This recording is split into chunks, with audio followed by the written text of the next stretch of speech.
हृदय अल्ठ श्री ज्ञानदेव तुकाराम पंढरीनाथ.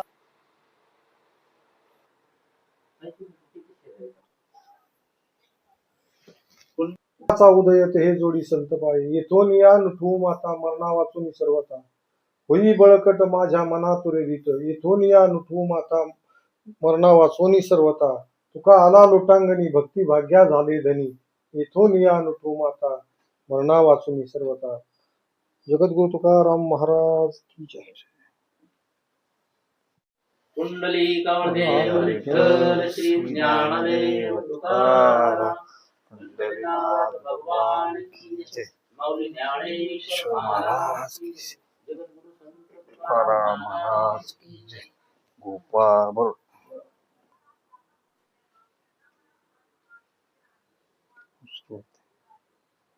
याची देही याची डोळा पाहणार आहोत तो आपण मनसरी गाथेचा अनुपम सोहळा.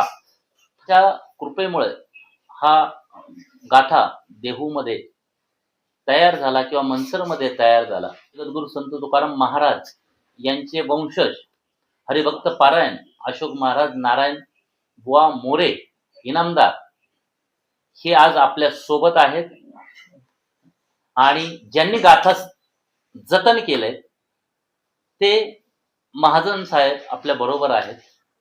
आपण उलगडूयात गाथा मनसरी. या गाथेबद्दल माहिती सांगा. यात किती अभंग आहेत? हा गाथा जगद्गुरु तुकोबारायांचा 537 अभंगाचा गाथा असून हा मनसरला जगद्गुरु तुकोबाराय आले असताना आपल्या त्यावेळेच्या पूर्वजांकडे त्यावेळेस त्यांनी हा प्रसाद म्हणून आपल्या पूर्वजांना 500 अभंगाचा गाथा दिलेला आहे आणि हा मनसरला लिहिलेला आहे. मनसरला लिहिलेला आहे म्हणून तो मनसरी असा त्याला संबोधला जातो. पण ऍक्च्युली ती गाथा तुकोबारायांचीच गाथा. साधारणतः तुमचा अंदाज किती वर्षापूर्वीची ही गाथा असतात?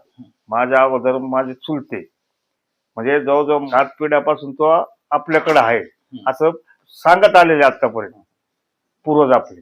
त्या पूर्व सांगितले त्याप्रमाणे आपण आतापर्यंत ह्याचा उल्लेखात आला आणि आपण याचं हे पण नाही केलं जास्त काय म्हणतात त्याला प्रदर्शन नाही केलं याचं किंवा आपल्याकडे आहे आपलं येतं नाही. ज्यांना त्याच्याबद्दल आवड आहे ज्यांना त्याच्याबद्दल आस्था आहे त्यांच्यासाठी काय आपण हे उघडत ठेवलेलं आहे.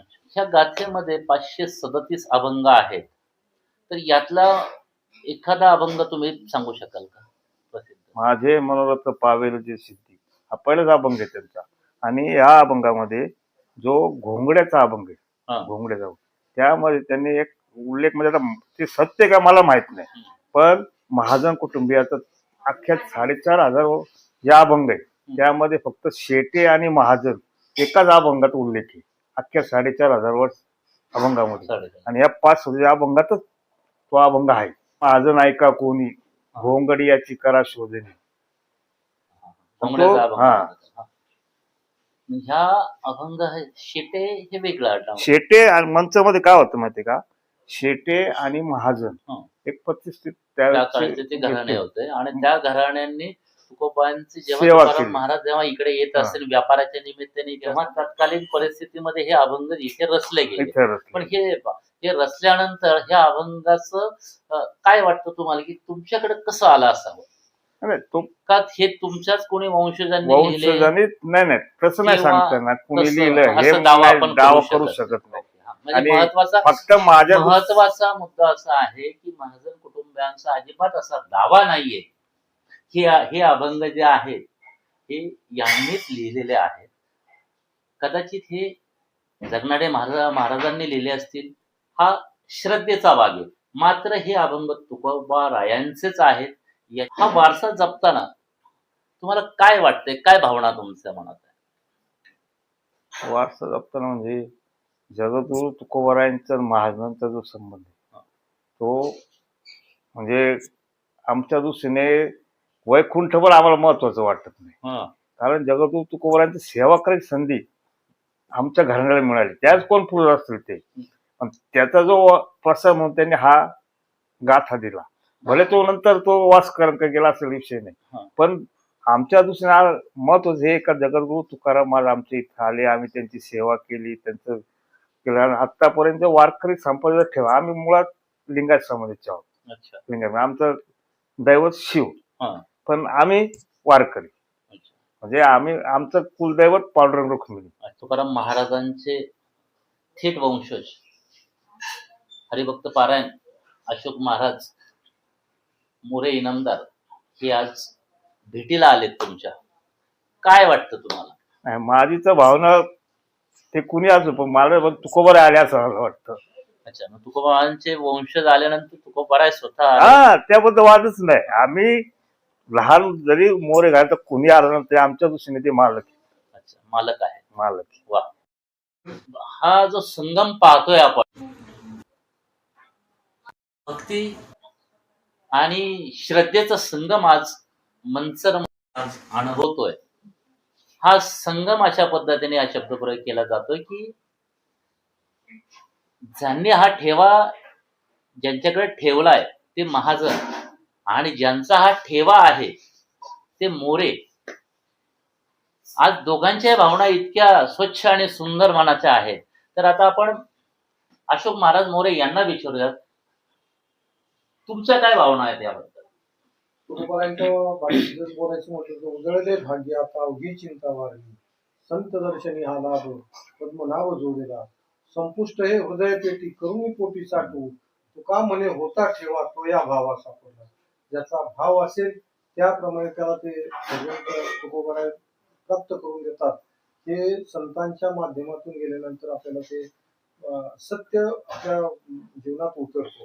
हे आज मला त्याची प्रचिती आली की जेणेकरून महाजन साहेबांनी आज हा ठेवा आम्हाला दाखवला, की जेणेकरून असं काही अलौकिक गुह्य की जेणेकरून तुकोबारायांचे जे अभंग आहेत हे समाजापुढे आलेच नाहीत, ते आज आम्हाला हे पाहायला मिळालं.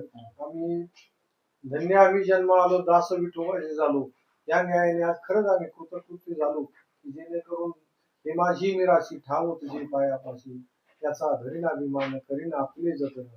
आणि तुका म्हणे देवा जुनाट ही माझी सेवा, ही वाढ वडिलांची आपली जुनी सेवा आहे आणि ती पुढे सेवा चालू ठेवणं हे आपलं आद्य कर्तव्य. त्याचप्रमाणे आज महाजन साहेबांनी सुद्धा हा ठेवा आज आपल्यासाठी तो समाजामध्ये प्रखर उजेडामध्ये आणला. त्याचा मला सार्थ अभिमान आहे की जेणेकरून तुकोबाराय सुद्धा त्यांच्या जीवनामध्ये आनंद आणि समाधान प्राप्त करून देऊ. तुकोबाराय त्यांचे सदैव त्यांच्या पाठीशी राहू ही त्या ठिकाणी त्यांची संकल्पना ही मी ऐकली की जेणेकरून या ठिकाणी मनसरमध्ये तुकोबारायच्या गाथेचं या ठिकाणी गाथा मंदिर व्हावं. हे जे 537 अभंग आहेत तर त्या अभंगाचं त्या ठिकाणी जसं देहूमध्ये गाथा मंदिर केलं तसं याच गाथेचं त्या ठिकाणी मंदिर व्हावं असं त्यांची संकल्पना. जे जे इच्छी प्राणी ते पूर्वी चक्रपाणी, तो भगवंत तुमची इच्छा नक्कीच पूर्ण करणार आहे असं या ठिकाणी तुकोबारायांच्या माध्यमातून किंवा त्यांचा एक प्रतिनिधी म्हणून या ठिकाणी त्यांना ग्वाही देतो. आणि तो सत्य संकल्पाचा दाता नारायण पूर्ण करील मनोरथ, तेच मनोरथ तुमचं ते भगवंतच पूर्ण करणार आहे की जेणे सत्य तुका म्हणे सत्य कर्मा व्हावे साई, घातरिया भय नरका जाणे. जेणेकरून त्यांनी जे सत्कार्य या ठिकाणी मांडलेले त्या सत्कार्यासाठी आम्ही सुद्धा त्यांच्या पाठीशी आहोत.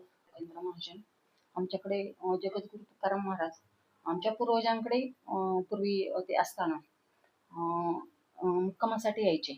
त्यांनी इथे ती गाथा लिहिली, म्हणजे अभंग रचले आणि ते आम्हाला आमच्या पूर्वजांना भेट म्हणून गेली आहे, प्रसाद म्हणून दिले आहे.